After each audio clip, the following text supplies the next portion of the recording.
బరాబర్ ఒక విషయం చెప్పాలి. జూన్ 2 తారీఖు కనుక 2వ తారీఖు వరకు నోటిఫికేషన్ రాకపోతే మాత్రం రేవంత్ రెడ్డికి రంగు పడుతుంది. అట్టిట పడదు. ఇక ఎన్ని చేసిన ఉద్యమాలు పాత అయిపోయినాయి. జూన్ 2 తర్వాత నిరుద్యోగులు వర్సెస్ రేవంత్ రెడ్డి. ఎందుకంటే 2 సంవత్సరాలు అయిపోయింది. మీ 2 సంవత్సరాల కాలంలో మీరు పరిపాలన చేసుకుంటున్నారు, జీతాలు తీసుకుంటున్నారు, మీకు శాలరీలు వస్తున్నాయి, మీ కుటుంబం గడుస్తుంది. కానీ ఇలా మా తల్లిదండ్రులందరూ కూడా ఇలా నగలు నట్టలు అమ్మి ఇలా మాకు రుణభారం పెరిగిపోతుంది, ఇక్కడ వయసు భారం పెరిగింది. ఇలా వయసు తగ్గించండి నాయన అంటే కనీసం మా మీద కనికరం లేకుండా కొత్త జీవోలు తీసుకొచ్చి ఇలా మన నిరుద్యోగులు ఇబ్బంది పెట్టే ప్రయత్నం చేసి మేము ఒకటే చెప్తున్నాం ఈ కాంగ్రెస్ ప్రభుత్వానికి. ఈ కాంగ్రెస్ ప్రభుత్వం తెచ్చింది నిరుద్యోగులు.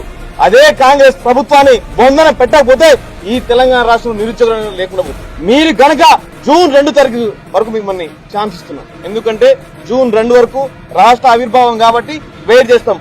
జూన్ 3 తారీఖు లెక్క పెట్టుకుని జూన్ 3 నుంచి అది ఎక్కడ దాకా వెళ్తున్నది మీ నోటికి ఇచ్చే బట్టి ఉంటది. లేకపోతే మాత్రం రేవంత్ రెడ్డి గారు మీకు ఎట్లా రంగు పడాలో మాకు తెలుసు.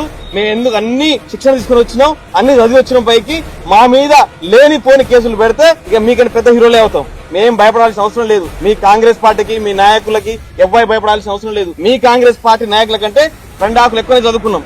కాంగ్రెస్ పార్టీకి మాత్రం బాగుండని చెప్పి తీవ్రంగా హెచ్చరిస్తున్నాం.